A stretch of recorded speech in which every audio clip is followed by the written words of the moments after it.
నమస్తే, నా పేరు తేజస్విని. బీసీఎన్ న్యూస్ కి స్వాగతం. బీసీఎన్ ప్రేక్షకులకు శ్రీదేవి శరన్నవరాత్రుల శుభాకాంక్షలు. ముందుగా ముఖ్యాంశాలు.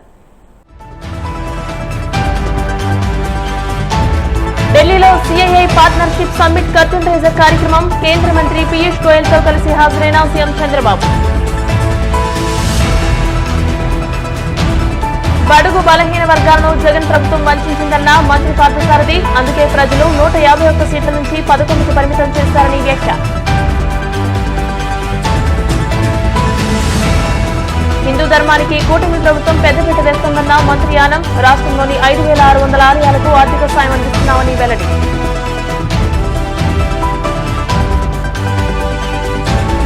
తిరుమలలో వైభవంగా శ్రీవారి సాలకట్ల బ్రహ్మోత్సవాలు. సూర్యప్రభ వాహనంపై తిరుమల వీధుల్లో విహరించిన మలయప్ప స్వామి. భారతదేశంలో పెట్టుబడులు పెట్టాలనుకునే వారికి ఆంధ్రప్రదేశ్ అత్యుత్తమ గమ్యస్థానమని ముఖ్యమంత్రి చంద్రబాబు ఉద్ఘాటించారు. గతంలో ఉన్న ఈజ్ ఆఫ్ డూయింగ్ బిజినెస్ స్థానంలో తాము స్పీడ్ ఆఫ్ డూయింగ్ బిజినెస్ విధానాన్ని అనుసరిస్తూ పరిశ్రమలకు శరవేగంగా అనుమతులు మంజూరు చేస్తామని ఆయన భరోసా ఇచ్చారు. ఢిల్లీలో జరిగిన సిఐఐ భాగస్వామ్య సదస్సు సన్నాహక సమావేశంలో కేంద్ర మంత్రి పీయూష్ గోయల్ తో కలిసి ఆయన పాల్గొన్నారు. నవంబర్ 14, 15 తేదీల్లో విశాఖలో నిర్వహించే భాగస్వామ్య సదస్సుకు హాజరు కావాలని దేశ విదేశాలకు చెందిన పారిశ్రామికవేత్తలను, వివిధ దేశాల రాయబారులను సీఎం చంద్రబాబు ఆహ్వానించారు. 30th CII Partnership Summit 2025. I am proud to share that this prestigious event will be hosted in Andhra Pradesh this November. It is an honor for me to welcome you, all of you, on behalf of the state. Just now, Mr. Banerjee and also Honorable Minister rightly mentioned, I am not new to business. You can indicate here, CII is a industry where they are promoting continuously with the government of India and also state governments. From my behalf, I conducted 6 times. This is the 7th time CII conference in Andhra Pradesh. That itself is indicating my attachment to industry. Even some of you are aware, I met all the diplomats and also I visited so many times to your countries, and also we built very good rapport also. Now, as a matter of fact, the partnership summit has always been more than just an event. It has been a strategic instrument, a powerful platform for state level promotion, for investment outreach and for global engagement. I have always believed that India's growth story is incomplete without the story of its states. It is through platforms like the Partnership Summit that states like Andhra Pradesh has been able to present their strengths for global partnership and attract transformative investments. Over the years I have seen, I can say proudly, I am one politician in India where regularly I am going to Davos. That is how we promoted investment. Regarding to Andhra Pradesh, you have seen small film. We are very strong in so many areas. On east coast, 1,000 kilometers. We are planning to build every 50 kilometers one port, hub and spoke model. Within the state, we are having some airports. Even some more airports we are going to build. Throughout the state, we can reach within 1 year. On logistics, we wanted to build one of the best logistics in Andhra Pradesh. And also, if you see here, ease of doing business, from the beginning we are number 1. Now we have changed the gear also, speed of doing business. గత YCP ప్రభుత్వ హయాంలో బడుగు బలహీన వర్గాలను తీవ్రంగా వంచారని, నా SC, నా ST, నా బీసీ అంటూనే వారికి తీవ్ర అన్యాయం చేశారని మంత్రి కొలుసు పార్థసారథి తీవ్ర స్థాయిలో ధ్వజమెత్తారు. నేతి బీరకాయలో నెయ్యి ఎంత ఉంటుందో జగన్మోహన్ రెడ్డికి బలహీన వర్గాలపై ఉన్న ప్రేమ కూడా అంతేనని ఆయన ఎద్దేవా చేశారు. మంగళగిరిలోని టీడీపీ కేంద్ర కార్యాలయంలో ఏర్పాటు చేసిన మీడియా సమావేశంలో ఆయన మాట్లాడారు. ఒక బీసీ నాయకుడైన చంద్రయ్య కుటుంబానికి న్యాయం చేసే విషయంలో వైసీపీ అడ్డుపడ్డమే వారి బీసీ వ్యతిరేక విధానాలకు నిదర్శనమని విమర్శించారు. చంద్రయ్య కుటుంబానికి ఉద్యోగం ఇచ్చే ప్రతిపాదనను ఎందుకు అడ్డుకుంటున్నారో వైసీపీ నాయకులు సమాధానం చెప్పాలని ఆయన డిమాండ్ చేశారు. జగన్మోహన్ రెడ్డి గారికి ఆ వర్గాల మీద ప్రేమ కూడా అలానే ఉంటుందని చెప్పేసి అర్థమవుతా ఉంది ఆయన వ్యవహార శైలి మూలంగా. నేతి బీరకాయలో నెయ్యి ఎలా ఉంటుందో వైసీపీ చెప్పే సామాజిక న్యాయంలో కూడా అంతే నెయ్యి ఉంటుందని చెప్పేసి ఈరోజు ఒక బీసీ నాయకుడు చంద్రయ్య గారి కుటుంబానికి అన్యాయంగా హత్యకు గురైన చంద్రయ్య గారి కుటుంబానికి ఒక మేలు చేస్తూ ఉంటే వైసీపీ అడ్డుకోవడంతో దాని యొక్క బీసీల పట్ల ప్రేమ ఏంటో అర్థమవుతుందని చెప్పేసి ఈ సందర్భంగా నేను మనవి చేస్తా ఉన్నాను. జగన్మోహన్ రెడ్డి గారి హయాంలో ప్రభుత్వంలోని అన్ని ముఖ్యమైన పదవులు, చైర్మన్లు కానివ్వండి, లేకపోతే ముఖ్యమైన సలహాదారుల పదవులు కానివ్వండి, ఆఖరికి పార్టీ పదవుల్లో కూడా రీజనల్ కోఆర్డినేటర్స్ ఏదైతే పార్టీని నిర్వహించే వ్యక్తులు ఉంటారో వారు కూడా కేవలం అగ్రవర్ణాలతో వారికి సంబంధించిన సామాజిక వర్గంతో పార్టీని ప్రభుత్వాన్ని నడిపిన జగన్మోహన్ రెడ్డి గారికి ఎస్సీ ఎస్టీ బీసీల పట్ల ఏ మేరకు ప్రేమ ఉందో అర్థమైందని చెప్పేసి నేను ఈ సందర్భంగా తెలియజేస్తా ఉన్నాను. ఇంకా ఆ విషయాలన్నీ కూడా ప్రజలు ఇంకా మర్చిపోలేదు. ఈరోజు వైసీపీ రౌడీల చేతుల్లో, వైసీపీ అరాచక శక్తుల చేతుల్లో అన్యాయంగా బలైపోయిన ఒక బీసీ నాయకుడు చంద్రయ్య గారి కుమారుడికి ఒక ఉద్యోగం ఇస్తా ఉంటే ఎందుకు అడ్డుకుంటున్నారో ఈరోజు బీసీలు అని చెప్పుకునే వైసీపీలో నాయకులందరూ కూడా సమాధానం చెప్పాలని చెప్పేసి నేను ఈ సందర్భంగా డిమాండ్ చేస్తా ఉన్నాను. వాళ్ళందరినీ కూడా బీసీలకి న్యాయం జరిగే పరిస్థితి వైసీపీలో ఎట్లాగూ లేదు. గతంలో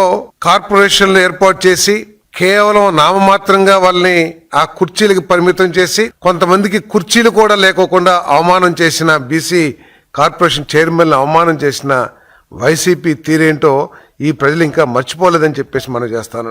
మరి ఈ ప్రభుత్వం, తెలుగుదేశం కూటమి ప్రభుత్వం, చంద్రబాబు నాయుడు గారి నాయకత్వంలోని కూటమి ప్రభుత్వం అధికారంలోకి వచ్చిన తర్వాత బీసీలకు సామాజిక గౌరవం పెంచే విధంగా ఎటువంటి నిర్ణయాలు తీసుకుందో, ఆర్థిక పరిస్థితులు పెంచడానికి ఎటువంటి నిర్ణయాలు తీసుకుందో ప్రజలందరూ కూడా ఆలోచించాలని చెప్పేసి ఈ సందర్భంగా నేను కోరుతా ఉన్నాను. ఆంధ్రప్రదేశ్లో కూటమి ప్రభుత్వం హిందూ ధర్మానికి సంప్రదాయాలకు అత్యంత ప్రాధాన్యతనిస్తోందని దేవాదాయ శాఖ మంత్రి ఆనం రామనారాయణ రెడ్డి తెలియజేశారు. రాష్ట్రంలోని 5,600 ఆలయాల్లో ధూపదీప నైవేద్యాల కోసం 10,000 చొప్పున ఆర్థిక సహాయాన్ని విడుదల చేస్తున్నామని ఆయన ప్రకటించారు. నెల్లూరులో మీడియాతో మాట్లాడిన మంత్రి ప్రభుత్వం అధికారంలోకి వచ్చిన వెంటనే హిందూ ధర్మానికి సంబంధించిన హామీలను వేగంగా అమలు చేస్తోందని స్పష్టం చేశారు. రాష్ట్ర వ్యాప్తంగా 600 మంది పేద విద్యార్థులకు నెలకు 3,000 రూపాయల చొప్పున వృత్తి అందిస్తున్నామని తెలియజేశారు. అర్చకులకు 15,000 రూపాయలు, దేవాలయాల్లో పనిచేస్తున్న నాయి బ్రాహ్మణులకు 25,000 రూపాయల చొప్పున వృత్తిని కల్పిస్తున్నామని వివరించారు.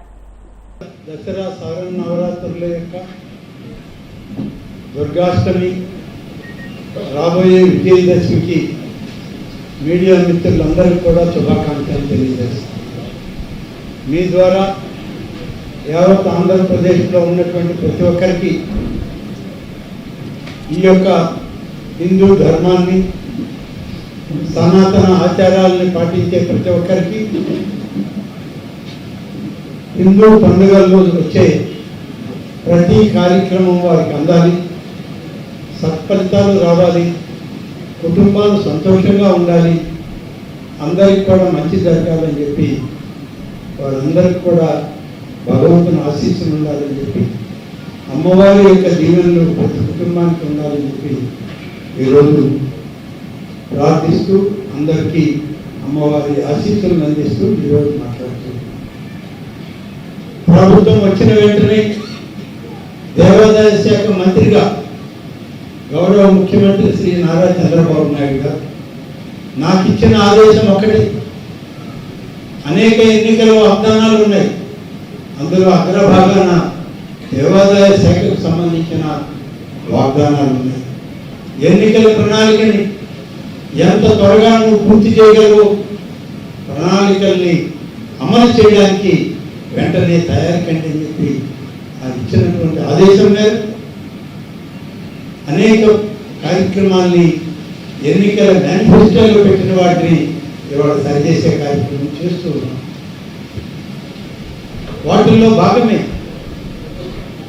ఈరోజు ధూపదీప నైవేద్యాలు 5,000 నుంచి 10,000 చేసిన, 50,000 రూపాయల ఆదాయం పైన ఉన్నటువంటి ఆలయాల్లో అర్చకులకి 10,000 రూపాయల నుంచి 15,000 చేసిన, ప్రతి ఆలయం పాలకవర్గంలో ఒక బ్రాహ్మణులు, ఒక నాయి బ్రాహ్మణులు ఉండాలని చెప్పి దేవాదాయ శాఖ చట్టాన్ని మార్చి 2 ట్రస్ట్ బోర్డు సభ్యుల్ని అదనంగా ఇవ్వడం, అలాగే ఇవాళ వేదం చదివినటువంటి వాళ్ళు, వేద పండితులు, మాకు వృత్తి లేదు, ఉద్యోగాలు లేవు, వేదం చదివి మేమేం చేయాలో తెలియదు అన్నటువంటి ఆలోచనలో ఉన్నప్పుడు సనాతన ధర్మాన్ని మనం కొనసాగించాలని, హిందూ ప్రచారాన్ని, హిందూ ధర్మాలని, ఆచారాలని మనం కొనసాగించాలన్నా వేదం అనేటువంటిది ఒక పవిత్రమైనటువంటి మనకి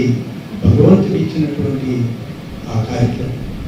ఇవాళ ఆ వేదం చదవడానికి అనేక మంది నేర్చుకోవడానికి ఆలోచన చేసేటప్పుడు వేదం అనేటువంటి దాన్ని రక్షించుకోవాలి అంటే వేద పండితులను తయారు చేసుకోవాలి, వేద విజ్ఞానంలో నిష్ణాతులు కావాలి అనేటువంటి ఆలోచనతో వేద పండితులందరికీ కూడా ఒక్కొక్కరికి 3,000 రూపాయలు చొప్పున 600 మందికి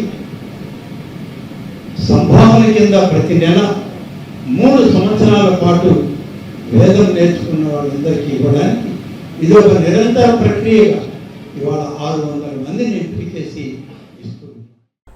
తిరుపతి జిల్లా గూడూరు పట్టణంలోని టవర్ క్లాక్ సెంటర్ నుండి వాణిజ్య పన్నుల శాఖ అధికారులు వ్యాపారస్తులతో కలిసి సూపర్ జీఎస్టీ, సూపర్ సేవింగ్స్ పై అవగాహన ర్యాలీ నిర్వహించారు. ఈ కార్యక్రమానికి ముఖ్య అతిథిగా హాజరైన వాణిజ్య పన్నుల శాఖ Tirupati regional enforcement additional commissioner Nagendra మాట్లాడుతూ కేంద్ర రాష్ట్ర ప్రభుత్వాలు ప్రజలకు ఉపయోగకరంగా అనేక వస్తువులపై జీఎస్టీని తగ్గించాయని, దీనివల్ల పళ్లు, నిత్యావసర సరుకులు, మందులు, బేకరీ, ఫుడ్స్ తక్కువ ధరకే లభిస్తాయని తెలియజేశారు. తగ్గిన జీఎస్టీ వల్ల ప్రతి కుటుంబంలో కొంత ఖర్చులు తగ్గుతాయని, ప్రభుత్వం కల్పిస్తున్న వీటి గురించి ప్రజలకు అవగాహన కల్పిస్తూ ర్యాలీలు, పలు కార్యక్రమాలు నిర్వహిస్తున్నామని వెల్లడించారు. డిసెంబర్ 22 నుంచి దాదాపు 350 వస్తువుల పైన జీఎస్టీ తగ్గించింది. ముఖ్యంగా మన ఉదయాన్నే చేసే బస్సు కాడి నుంచి, పేస్ట్ కాడి నుంచి, షాంపూ కాడి నుంచి, షేవింగ్ క్రీమ్ కాడి నుంచి దాదాపు 18 నుంచి 5% తీసుకొచ్చింది. అదేవిధంగా వంట పాత్రలు అయితే 5% తగ్గించింది, స్టవ్లు తగ్గించింది, కాఫీ పొడి తగ్గించింది. అదేవిధంగా రైతులకు ట్రాక్టర్స్ 12 నుంచి 5% చేసింది. విద్యార్థులకు నోట్బుక్స్ పైన ట్యాక్స్ తీసేసింది, ఎరేజర్స్ పైన ట్యాక్స్ తీసేసింది.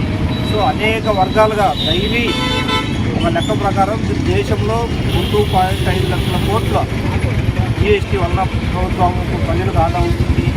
రాష్ట్రంలో దాదాపు 8,000 కోట్లు ప్రజలకు ఆదా అవుతుంది. ఈ ఆదాయం అంతా ప్రజలకు చేరాలని, ఎటువంటి ఇబ్బందులు డీలర్స్ కానీ ప్రజలకు కూడా కంఫర్టబుల్గా ఈ 8,000 కోట్లు ప్రజలకు చేరడానికి ముఖ్యంగా అవగాహన అవసరము, ప్రజలకు అవగాహన అవసరము. వాళ్ళు అడగవలసింది మాకు రేట్ ఆఫ్ ట్యాక్స్ తగ్గింది, వస్తువులు తగ్గిమని. అదేవిధంగా డీలర్స్ కూడా తగ్గివలసింది, దానివల్ల వాళ్ళకి టర్నోవర్లు పెరుగుతాయి, అటు బిజినెస్ పెరుగుతుంది. అందువల్ల అక్టోబర్ 18వ తేదీ వరకు ఈ అవగాహన కల్పిస్తూనే ఉంటాం ప్రజలకు అనేక రూపాల్లో కూడా. ఇప్పుడు కాసేపు ప్రకటనలు.